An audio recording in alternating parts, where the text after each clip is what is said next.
कि पीटीआई के secretary general Asad Umar ने भी वक्ती तौर पर सियासत से किनारा कुशी का फैसला कर लिया है। वाज़ेह रहे कि आज ही अदयाला जेल से उनकी रिहाई अमल में आई है, जिसके बाद ये कहा जा रहा था कि वो सियासत में रहने या ना रहने से मुतालिक हतमी तौर पर ऐलान कुछ देर बाद करेंगे। और अब ये सामने आया है कि पीटीआई के सेक्रेटरी जनरल असद उमर ने वक्ती तौर पर सियासत से किनारा कुशी का फैसला कर लिया है। अजीज जानते हैं डॉन न्यूज इस्लामाबाद के ब्यूरो चीफ इफ्तिखार शिराजी से। इफ्तिखार शिराजी, बताइएगा क्या मालूमात हैं आपके पास असद उमर से मुतालिक? बड़ी अहम विकेटें गिर रही हैं तहरीक इंसाफ की।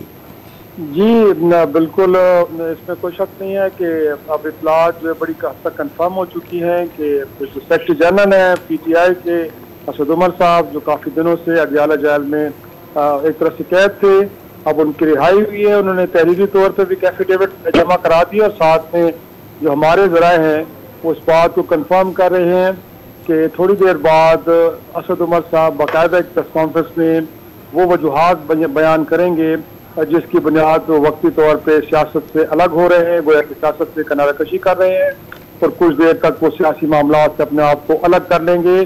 और इस बात का भी इम्कान है कि वो जो पार्टी होता है उससे भी इस्तीफा दे दें और तहरीक इंसाफ से भी अपने आप को अलग कर लें। तो इस हवाले से हमारे ज़राए ने कंफर्म किया है कि असद उमर साहब कुछ ही देर में इस्लामाबाद में एक प्रेस कॉन्फ्रेंस करेंगे जिसमें इन वजूहात का जिक्र करेंगे जिनकी बुनियाद पर उन्होंने वक्ती तौर पे सियासत से अलग होने का, किनारा कशी इख्तियार करने का फैसला किया है। तो ये अब तक की इतलात है।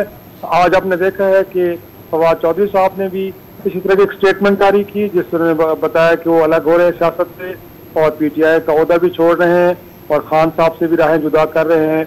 अब ये दूसरी अहम एक आज ऐलान होने जा रहा है जिसमें पार्टी के सेक्रेटरी जनरल और सीनियर रहनुमा जो वफाकी वजीर खजाना भी रहे हैं वो आज वक्ती तौर पे सियासत से दूर होने का और तहरीक इंसाफ का ओहदा छोड़ने से मुताल्लिक ऐलान करने जा रहे हैं। अब तक इत्तलात ये है। ठीक है, इफ्तिखार शिराजी, बहुत शुक्रिया आपका।